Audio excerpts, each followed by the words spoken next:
जिसने शांति धारा की बोली है या विधान की बोली है, वो तो बोलेगा ही कि मैं मेरा नंबर पहला है, तुम हट जाओ, ऐसा बोलेगा ही ना।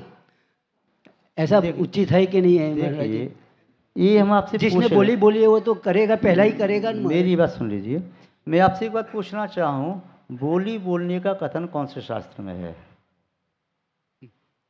किसी भी आचार्य के प्रणीत शास्त्रों में से कुंदकुंद स्वामी भद्रवाह से लेकर के आज तक के आचार्य तक ने किसी ने भी बोली बोलने का कथन किया हो तो हम मान लेंगे आप वास्तव में आगम के अनुसार चल रहे हैं।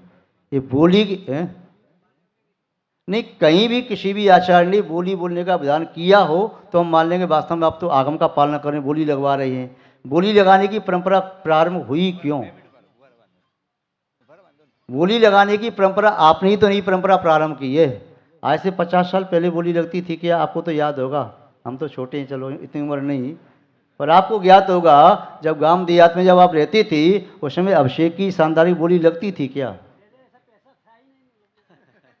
पैसा पहले भी था, पहले भी कोई काम रुकते नहीं थे, बड़े बड़े कार्यक्रम पहले भी होते थे, लाखों करोड़ रुपया खर्च होता था।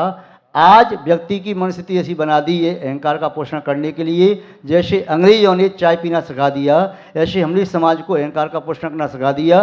बोली लगाओ, अहंकार का पोषण होगा तो उससे पहले अवश्य करा देंगे। दूसरे व्यक्ति की भावना वहाँ मर जाती, आहत हो जाती हैं।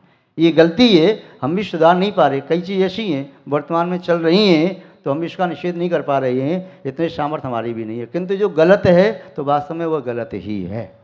उसे 100 व्यक्ति कह दें तो 100 के कहने से ठप्पा लगा करके सही नहीं हो जाएगा। यदि किसी भी आचार्य ने लिखा हो कि बोली लगा करके अभिषेक करो तो मुझे बता दीजिए। अंदेशा तो ये कल आहार की बोली नहीं लगने लगे, पहला ग्लास मैं दूंगा बोली लगाओ, महाराज को पहले ग्लास देने की बोली, दूसरा ग्लास मैं दूंगा, तीसरा ग्लास मैं दूंगा, कभी ऐसे नौबत नहीं आ जाए।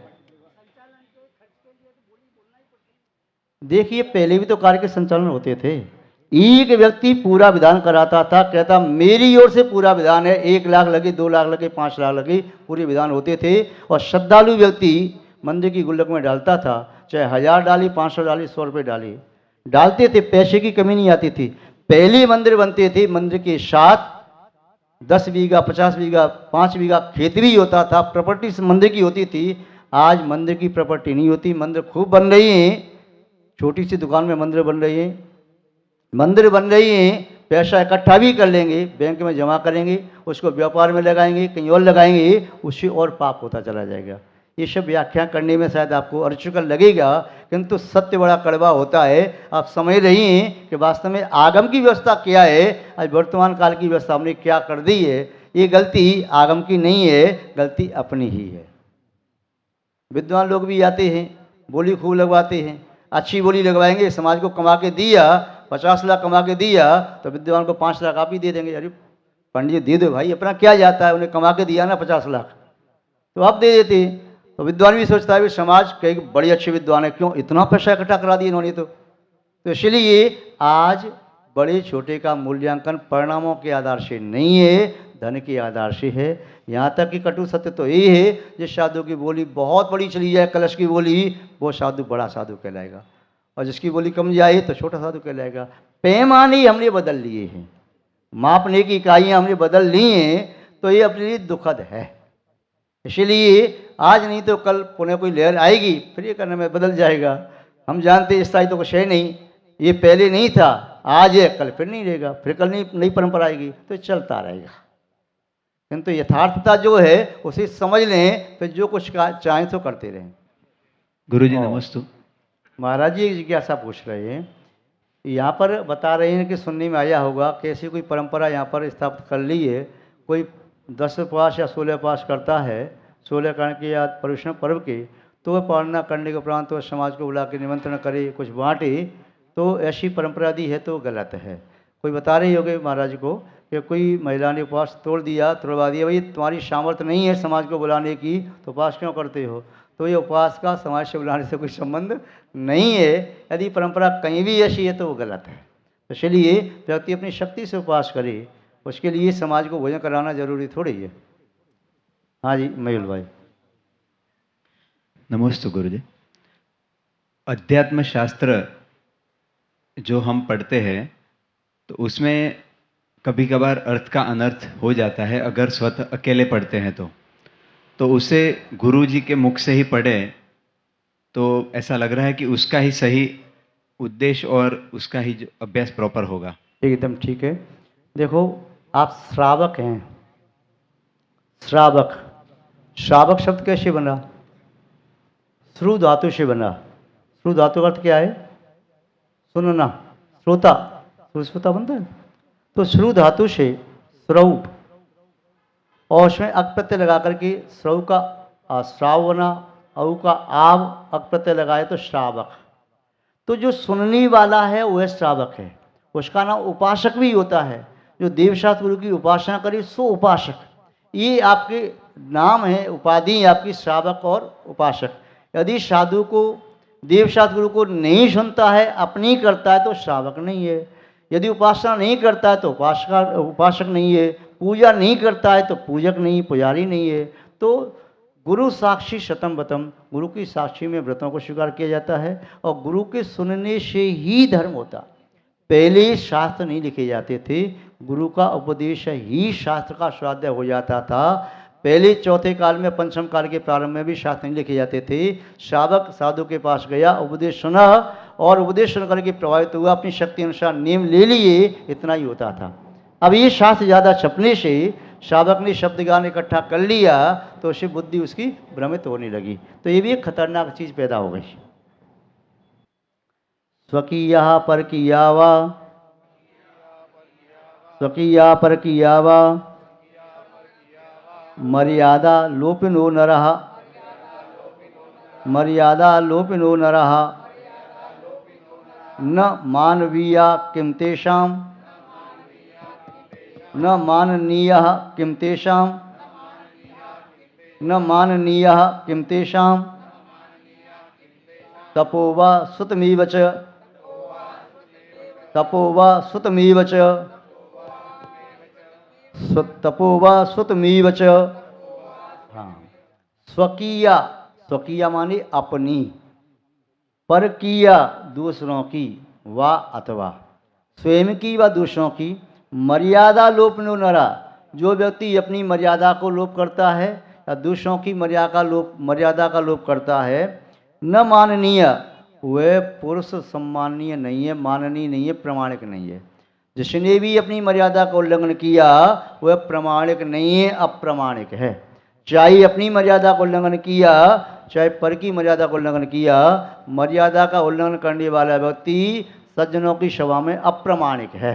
वह कुछ भी बात कही, कितनी बड़ी बात कही, किंतु उसकी बात प्रमाणिक नहीं मानी जाएगी, क्योंकि आपने अपनी मर्यादा का उल्लंघन कर दिया या दूसरे की मर्यादा का उल्लंघन कर दिया।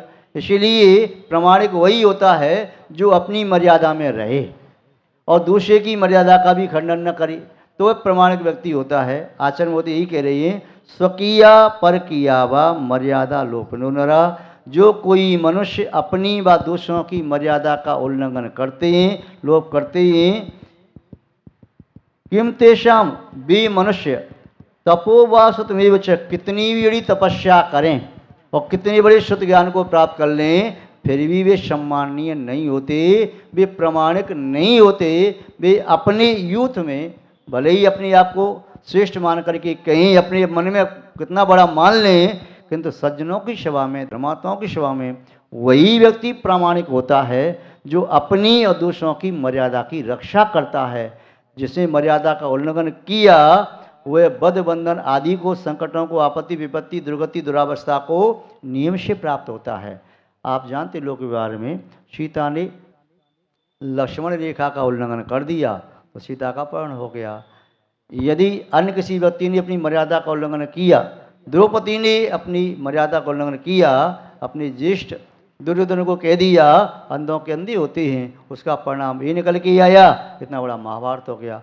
और भी कोई भी आप देख लेना, कोई भी घटना घटित हुई है, उस घटना में किसी न किसी व्यक्ति ने मर्यादा का उल्लंघन किया है और मर्यादा का उल्लंघन करते ही संकट को प्राप्त हो गया।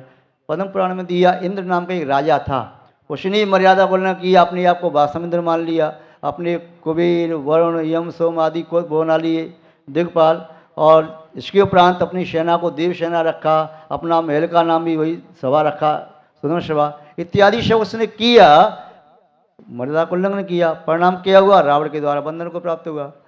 कोई भी हो जिसने भी उल्लंघन किया, रावण बहुत ठीक था, मर्यादा उल्लंघन किया, अब परिस्थिति का अपहरण किया, संकट को प्राप्त हुआ, दुखों को प्राप्त हुआ, नरक में गया। कहीं भी देख लेना आगम में किसी भी चीज को, जिसने भी मर्यादा को उल्लंघन किया, अपनी मर्यादा और दूसरे की मर्यादा उल्लंघन किया, वह नियम से अपवाद को प्राप्त हुआ, दुख दुर्गति दुरावस्था को प्राप्त हुआ, संकटों को प्राप्त हुआ, और सज्जनों की सभा में वह प्रमाणिक नहीं रहा, अप्रमाणिक हो गया। ठीक है, इसी बात में यहाँ कह रही, तपस्या करने वाला भी हो, कोई तपस्वी खुद तपस्या कर रहा है, किंतु मर्यादा उल्लंघन कर दिया तो तिनके के बराबर भी नहीं उसकी वैल्यू। और बहुत ज्ञानी है, मर्यादा उल्लंघन करिए तो कोई वैल्यू नहीं। राजा भी बहुत बड़ा राजा हो, मर्यादा उल्लंघन कर दी तो प्रजा उसे नीचे उतार देगी। इसलिए मर्यादा में ही शोभा प्राप्त होती है। स्वस्थान शोभते नित्यम दंता नखा केशा नरा। स्वस्थानी अपने स्थान पर शोभा को प्राप्त होते हैं। दंता नखा केशा नरा, दांत अपने स्थान पर हैं, शोभा को प्राप्त हैं, उखड़ के बाहर आ जाएं, फिर उसको मुख में रखोगे कोई? बाहर फेंक देंगे, ये तो हड्डी है। तो दंता नखा, नाखून जब तक हैं शोभा बढ़ा रहे हैं, नाखून काट के अलग कर दिया जाए, उसे रखोगे फिर हड्डी हो गई, वो तो शोभा प्राप्त नहीं होते। केश सिर पर लगे अच्छे लग रहे, काट करके नीचे डाल देना ही नहीं, उसे उठा के लाओगे क्या? अभी तो खुद सजा रहे, शोभा उससे बढ़ रही है। मनुष्य जब तक अपनी मर्यादा में अपने स्थान पर है तब तक शोभा को प्राप्त होता है। यदि अपने पद की मर्यादा को वह तिलांजलि दे देता है, उल्लंघन करता है, तो वह भी शोभा को प्राप्त नहीं होता। ठीक, एक और ले लेते हैं, जब कल 4 रह जाएंगे तो कल 4 देख लेंगे। ठीक है। सुव्रतानि सुसंरक्षण, सुव्रतानि सुसंरक्षण, सुव्रतानि सुसंरक्षण,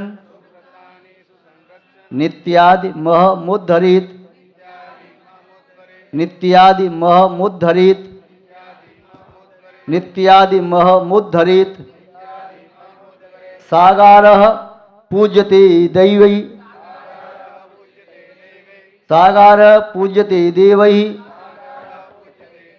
मान्यते च महात्मभिः, मान्यते च महात्मभिः, मान्यते च महात्मभिः। ओम। सुव्रतानि, अच्छे व्रतों का संरक्षण, संरक्षण करता हुआ, नित्य नित्य ही, नित्यादि में होद्रित, नित्य निमित्त कार्यों को पूजा आदि करता है वह व्यक्ति। सागारा श्रावक, जो आगार से रहता है, घर में रहता है, ग्रस्त है। पूज्यते देवही, ऐसा श्रावक भी देवों के द्वारा पूज्य होता है। कौन सा श्रावक? सुव्रतानि संरक्षण, अपनी सम्यक व्रतों का संरक्षण करता हुआ भगवान जिंद की नित्य पूजा, महान अर्चना आदि करता है। तो वह श्रावक जिन शासन का उद्धरण करने वाला, जिन शासन की पावना करने वाला, आत्मा का कल्याण करने वाला है, वह सागार पूज्यते देव ही, देवों के द्वारा पूज्य है। इतना ही नहीं, मान्यते च महात्मा भी, महात्माओं के द्वारा, साधु संतों के द्वारा भी वह माननीय होता है। साधु संत भी उसको देख करके प्रसन्न होते हैं, उसे आनंद पूर्वक आशीर्वाद देते हैं, जो अपने सद कार्यों में संलग्न है। और जो बुरा कार्य करेगा तो साधु उसका आशीर्वाद दे दो, महाराज कोई हत्या करके आया या अंडा मांस शराब आदि सेवन करता है, अब के महाराज में आशीर्वाद दे दो। फोटो खिंचाने के लिए व्यक्ति आ जाते हैं, कई बार क्या करते हैं, हमें तो नहीं मालूम कौन व्यक्ति कैसा क्या है, आया बाजू में हुआ, दूसरा व्यक्ति फोटो खींचा खटखट, और फिर उसे डालता व्हाट्सएप पे। अब यह वो फोटो खींच, जिसका फोटो खींचा साधु के साथ में, साधु को नहीं मालूम तुम जुआ खेलते, चोरी करते, या वेश्या सेवन करते, परिस्थिति गमन करते, या अंडा शराब मांस का सेवन करते, क्या करते हो, दूसरे दिखाने के लिए देखो वह महाराज मुझे आशीर्वाद दे रहे, उनके बाजू में देखो मैंने फोटो खिंचाया है, मेरा फोटो खिंचाया है। तो ये बड़ी विडम्बनाशी है। और आज पहले कैमरा से फ़ोटो खींचता था, थोड़ी सुरक्षा थी, कैमरा आता दिख जाता, सबके पास में। आज तो मोबाइल रखा है, बस प्रवेश करते ही कमरे में मोबाइल हाथ में ऐसे करके आया, नमोस्तु महाराज जी, मोबाइल चालू है, नमोस्तु महाराज जी, नमोस्तु महाराज जी। वो सब वीडियो बनती चली जा रही है, महाराज क्या कर रहे हैं, क्या बैठे हैं, क्या मान लो, नमोस्तु महाराज जी। और वही व्यक्ति इधर से आया उधर से आया, फोटो खींच रहा है। तो ये बड़ी विडम्बनाशी है। जो परमेष्ठी के प्रति बुनियादी होना चाहिए। पूज्य आचार्य विद्यासागर जी महाराज ने अभी कुछ दिन पहले कहा था प्रवचन में, अरे भाई कुछ तो ध्यान रखो, ऐसे फोटो कैसे खींचते हो? कभी भी कोई कभी फोटो खींचता है, चाहे साधु बैठा है, विश्राम कर रहा है, चल रहा है, शुद्धि आदि के लिए तुम्हें फोटो खींचने मतलब कोई भी आजू बाजू खड़ा हो गया, महिलाएं 10 खड़ी हो गई, कोई फोटो खींच रहा है, लोग सिंहासन बाजू में खड़े हो गए, हमारा उपयोग कहीं और है, वो पीछे कोई खड़े होकर फोटो खिंचा रहा है। तो ये सब चीज़ें गलत हैं। तो साधु उन्हें सम्मान की दृष्टि से देखता है जो अपनी मर्यादा का उल्लंघन नहीं करता। ऐसा व्यक्ति मर्यादा का उल्लंघन करने वाला भले फोटो भी खिंचा ली ना, तो उससे धर्म कहेगा वह अभी सम्मानीय माननीय वास्तव में नहीं है, यह भी उसका छल है। वह फोटो क्यों खिंचा रहा है? जिससे मेरे पाप ढक जाएं। वो पर्दा है दूसरों को दिखाने के लिए, अरे मैं तो अच्छा व्यक्ति हूँ, साधु के पास जाता हूँ, मेरे फोटो खींचे। तो बिहार में देखो, कई बार व्यक्ति बिहार में जाएगा, 2 मिनट के लिए जल्दी काउंटर पकड़ा, फोटो खिंचाया, झंडा पकड़ा, फोटो खिंचाया, इस महाराज की बाजू में उस महाराज की बाजू में फोटो खिंचाया, गाड़ी स्टार्ट की, बैठ चले गए, व्हाट्सएप पर डाल दिया। जो बेचारे बिहार करा रहे हैं उन्होंने कहा तो कहीं नाम निशान नहीं, और जो 2 मिनट के लिए पहुँचे उन्हें अपनी नेतागिरी पूरी कर ली और सब छा गए, अरे बाप बड़ा बिहार कराता है, सब साधु के पास जाता है, इतना बिहार कराया।